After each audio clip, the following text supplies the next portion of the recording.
व्यासं ततो जयमुदीरयेत्।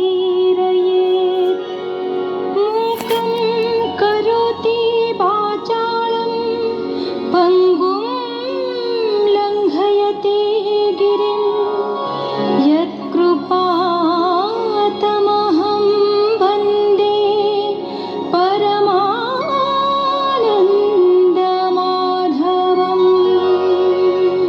ଶ୍ରୀକୃଷ୍ଣ ପ୍ରତିଦିନ ନିତ୍ୟକୃତ୍ୟ ସମ୍ପାଦନ କରି ଉଗ୍ରସେନର ସୁଧର୍ମା ନାମ୍ନୀ ସଭାଗୃହରେ କିଛି କାଳ ଅତିବାହିତ କରିଥାନ୍ତି।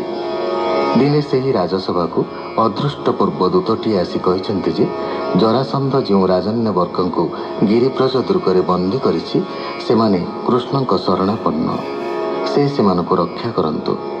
ଏତିକିବେଳେ ନାରଦ ଉପସ୍ଥିତ ହୋଇ ଯୁଧିଷ୍ଠିରଙ୍କ ପ୍ରତ୍ୟାସନ୍ନ ରାଜସ୍ୱୀୟ ଯଜ୍ଞ ସମ୍ପାଦନ କରିବାକୁ ଆମନ୍ତ୍ରଣ ଜଣାଇଛନ୍ତି। ସୁକୌବାଚ ତୋ ରୂପ ଦେଖିବାର ସାଧେ ଗଗନୁ ଆସିବେ ବିବୁଧେ। ଯେତେ ରାଜନ ଯଶକାରୀ ତୋତେ ଦେଖିବେ ନରହରି। ତୋ ନାମ ଶ୍ରବଣ କୀର୍ତ୍ତନ ନିଶ୍ଚଳ ଚିତ୍ତେ ଯୋଗ ଧ୍ୟାନ। ତୋ ପାଦ ଜଳର ମହିମା କେ ଜାଣିପାରେ ଗୁଣ ସୀମା। ପବିତ୍ର କରେ ବିଶ୍ୱଜନ ତୁ ନାଥ ଜଗତ ମୋହନ।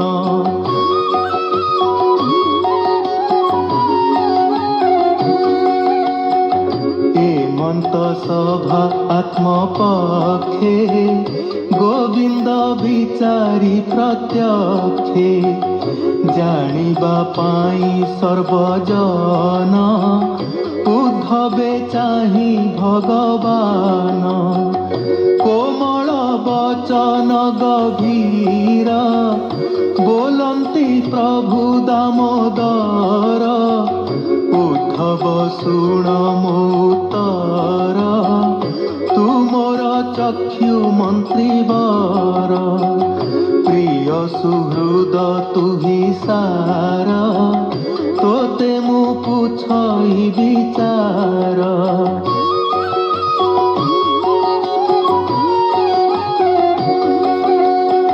ସଂଶୟ ପ୍ରସ୍ତାବଟିଏ ମୁଁ କି କରିବି କହ ତୁହି। ହେମନ୍ତ କୃଷ୍ଣ ବାକ୍ୟ ଶୁଣି ଉଦ୍ଧବ ମନେ ମନେ ଗୁଣି। ସର୍ବଜ୍ଞ ଜଗତ ଜୀବନ ଅଲଙ୍ଘ ଯାହାର ବଚନ। ତାହାର ଆଜ୍ଞା ଶିରେ ବହି କହେ ଗୋବିନ୍ଦ ମୁଖ ଚାହିଁ। କହଇ ଦାସ ଜଗନ୍ନାଥ ଗୀତ ବିନୋଦେ ଭାଗବତ।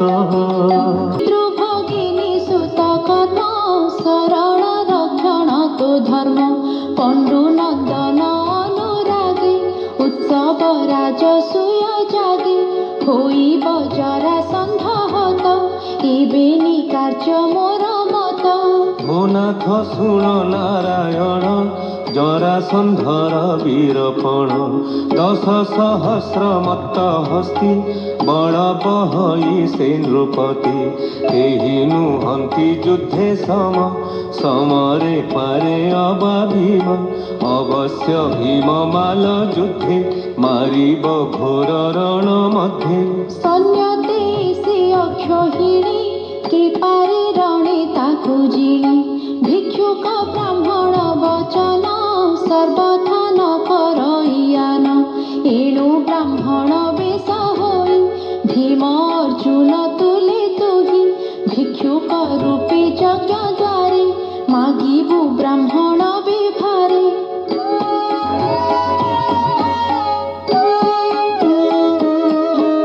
सत्य कराई दान काले भीम मारिब ताकु बणे केवल साक्षी प्राय होई समर मध्ये थिबु तुही घनाथ जरासन्ध मले राजाए निस्तरिबे भले होइब युधिष्ठिर जाग आम्भर थिब जेबे भाग्य हेमन्त उद्धव वचन शुणी गोविन्द तोषमन सन्तोषे करन्ति कल्याण केबे हो परीक्षित शुण तक्षणे प्रभु देवराज इन्द्रप्रस्थको हेले सज सात्यकी दारुक बदन हरसे चाहिँ भगवान बोइले रथ सज कर गुरुଙ୍କୁ करी नमस्कार ज्ञान सकटे करी घर चित्र विचित्र तम्बुद्वार हस्तिଙ୍କ उपरे अमारी आनन्दे जान्ति परिवारी ए आदि सकल सम्भार चलन्ते सोहे मञ्चपुर गमन्ति कृष्णर सैनी प्रलय सिन्धु प्रायमणि कृष्ण वचने ब्रह्मसुत निज भुवने उपगत गगन मार्गे मुनि गले दूत जे थिला कृष्ण तुले राजाଙ୍କ दुख कृष्ण जानी दूत बदन चाहि भणी हे दूत कह जाई बेगे बन्धन द्रुपदीଙ୍କ आगे भय न कर तुम्भे केही नासिबे जरासन्ध मुहि गोविंद बसी निज रथे गमन कले राजपथे अनर्थ सौबीर पुरी मरुभुवन बेगे तरी तक्षणे कुरुक्षेत्र जिणी वन पर्वत तरंगिणी